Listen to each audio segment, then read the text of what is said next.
Hi,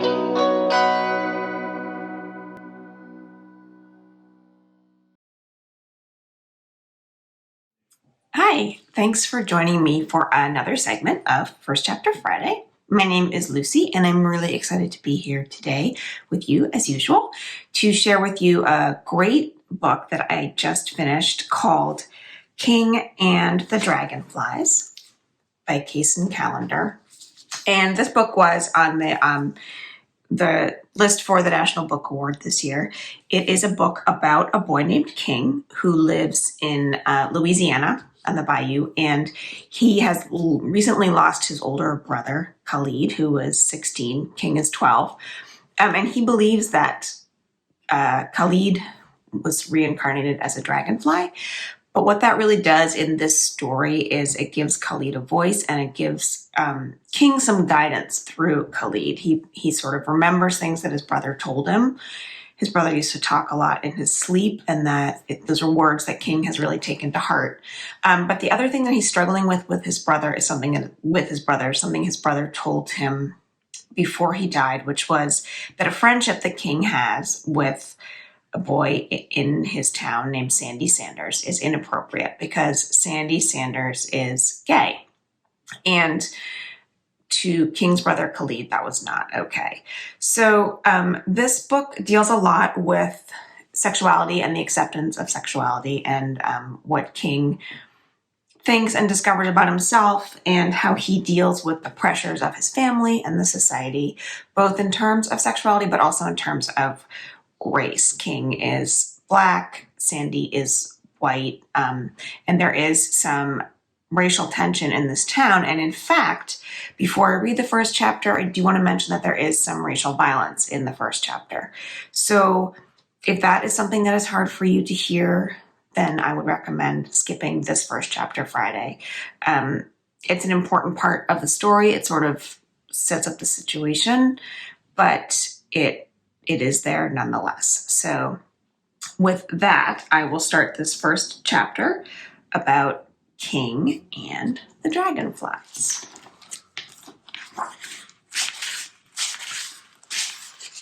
Chapter 1. The dragonflies live down by the bayou, but there's no way to know which one's my brother. I've never seen so many dragonflies around this time of year. There are hundreds, maybe even thousands, just sitting on tree branches and rocks, baking in the sun, flitting over the brown water that seeps up from the dirt, zipping across the sky, showing off their ghost-like wings, happy in their own dragonfly paradise. I want to ask Khalid. I want to ask him, why did you choose a dragonfly? Why not something cooler like a lion or a panther or a wolf? And if he were still in the body that's now buried in the ground over in the Richardson Cemetery, he might hit me upside the head with his crooked grin and say, "Let me alone. I can choose to be whatever I want to be." And I wouldn't be able to argue, because I know he'd be exactly right about that. I like to look for my brother in the afternoon by the bayou, on the long and hot and sweaty walk back from school, down the hard dirt road that weaves between the thorny bushes with their big, fluffy leaves, and through the trees with their moss and vines, cicadas making their noise and birds whistling their tunes. Those trees always seem to be watching, like they've got a secret to tell me, if only I'd stop for a second and wait and listen. Or it could be the ghosts. Just as my mom says, plenty of ghosts here in Louisiana, watching your every move. So you best mind yourself.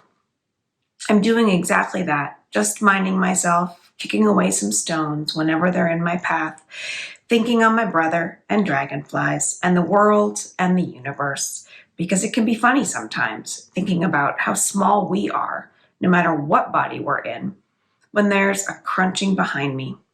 I turn and look to see a rusting white pickup coming, kicking up dust behind it. So I step to the side of the road and onto the browning grass, expecting it to zoom by.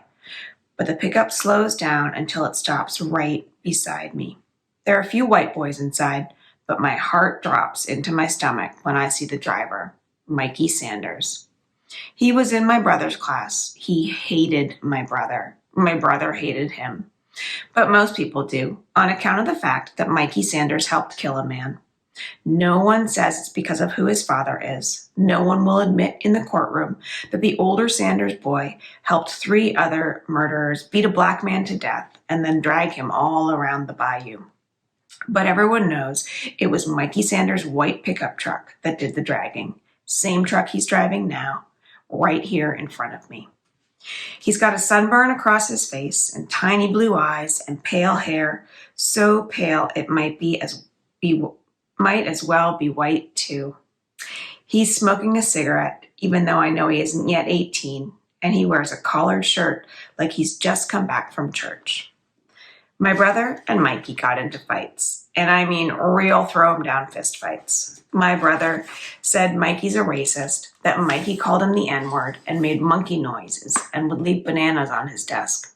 Even tied up a t-shirt like a noose and put it in my brother's gym locker. It's not surprising, I guess, given Mikey Sanders is the grandson of Gareth Sanders, who was a member of the white sheet-wearing KKK. And now Mikey Sanders is here, looking at me like he's thinking of dragging me from the back of his pickup truck, too. He doesn't say anything for a long moment, just looks me up and down, his truck's engine still rumbling and shaking, almost as much as I'm trembling on my feet. His friends in the passenger seat and the back seat are as silent as stones. Mikey flicks his cigarette to the ground and sucks on his teeth. I flinch, and I know how I must look to him. I look scared, like I'm about to wet my pants. I don't care, because that's exactly what I am, as scared as the day I was born and pushed out wailing into this world. I was scared to be alive then, and I'm scared I'm going to die now. Mikey finally speaks. "Sorry about your brother," he says. I don't answer him. I don't know if he's serious, or if he's joking, or if he's just being plain mean. He shrugs, like he can hear all my questions, and he doesn't know any of the answers himself. "What are you doing out here?" he says, eyes scanning the trees all around me. I still don't say a single word. Is he trying to figure out if I'm on this road by myself? Trying to see if he can get away with killing me too? He looks my way again, still sucking his teeth. Must be a piece of food stuck way in there. "We're headed into town," he rubs his nose. "Want to hop in the back?" Something possesses me, and I'm able to move. I shake my head once, hard and fast. Mikey shifts in his seat. "You know, your brother..." I'm not sure what he's going to say, and maybe he isn't so sure either, because he stops himself right there. "See you around." And he peels off, turning back onto the road and racing out of sight, leaving a cloud of dust behind him. I stand right where I am, taking one long, shaky breath, and wait until my heart slows down. What would my dad say if he saw me as scared as this? What would my brother say? I know what my brother would say. "No way you can live your life as a coward. If you're always too busy hiding, then you're not really living, are you?" I take in another long breath and keep on walking. The dirt road becomes rocky with gravel and then becomes paved, and I'm right where I'm supposed to be, walking by my neighborhood's collection of silver trailers and one-storied paneled houses that have windows with the blinds and curtains closed, rusting cars and trucks shimmering under the sun and collecting all the light in the world and bouncing it right into my eyes. It's hot. It's been a particularly hot past few months here in Louisiana, but today it feels like the devil came up out of his grave. I'm sweating from every pore as I walk, my socks squishy and my shirt sticking to my back. My bag is empty, but it feels like a ton of stones weighing down my shoulders. My mom and dad's house is at the end of a long road, farther away from everyone else, with walls of chipping white paint and a front yard of dead yellow grass. I stomp up the steps and grab my key from my backpack. It used to be Khalid's key. It's copper like a faded penny. Khalid's hands were bigger than mine as they reached into his bag and pulled out the key after our walk home from school under the same sky, same heat, same everything as before, except for the fact that Khalid is now gone. He'd unlock the door, and the two of us would fall into the shade, scrambling over each other to get to the TV remote first. Khalid almost always won our race just to show he could, but then most times he'd let me watch whatever I wanted anyway. Dim light swirls in through the windows and the gauzy curtains. The living room is all wood, wood-paneled walls, wood-paneled floors, and furniture that's too big for the space, with plastic covering my dad's favorite sitting chair. My mom's been saying we need to redecorate for years, and I think she might have done it too. But now, these days, she mostly sits and stares, hand on her chin, until she snaps out of it and looks up with this smile. My mom's smile drives me up the wall sometimes. I know it's fake. She knows it's fake. So why does she always pretend to smile? My mom's still at work at the post office, and my dad's still at work at the construction site. So I'm alone now, trying not to remember the way Khalid would be stretched out on the couch, falling asleep with his phone in his hand. The TV is on to some afternoon rerun of an anime show, and I'm just sitting on the couch where Khalid used to sit, staring and blinking and thinking. What was Mikey Sanders going to say about my brother? Does Mikey know my brother's a dragonfly? It happened at the funeral. We were in the front row of the overheated church. Someone was crying behind me. Most were swatting their programs to push away the heat. My dad used to tell me all the time that boys don't cry. But sitting there that day, his face was wet, salted water dripping from his eyes, off his nose and chin, and he didn't bother wiping his face. Didn't bother trying to hide it.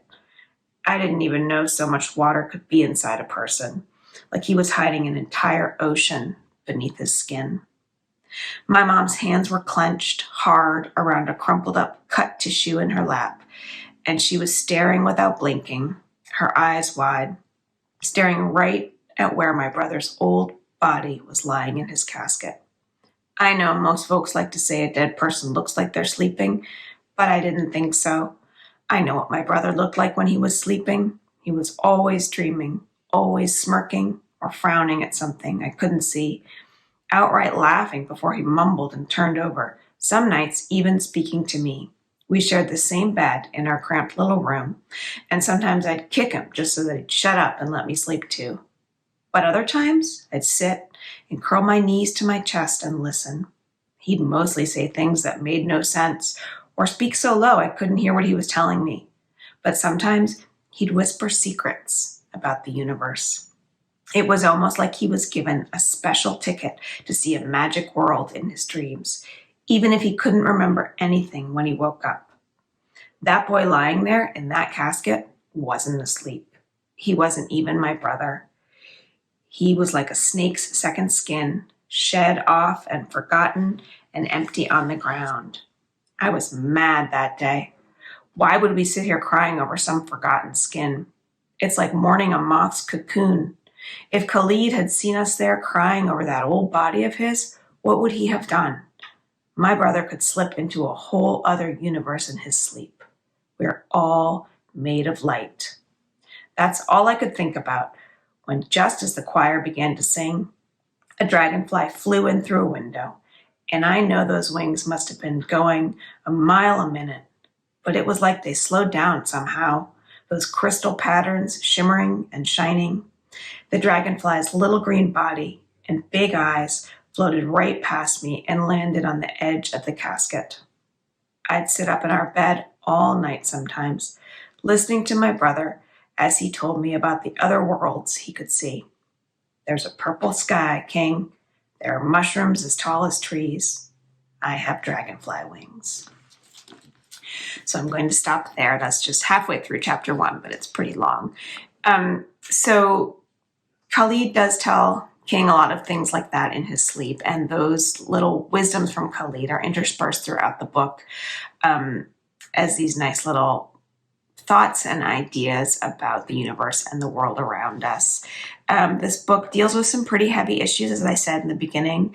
There's racism in here. There is definitely prejudice towards certain sexualities, and also there's some expectations about gender roles. But those are all important parts of the story and important parts of King trying to find out how much he will stand up for himself and for others, and how much he will sort of be held down by the pressures around him. It's also a really nice story about brothers. It's sad, but it has some hopeful, uplifting moments as well. And it is beautifully written. This writer, Kacen Callender, is a great writer. So I would highly recommend this. This is King and the Dragonflies. I hope you give it a try. Thanks.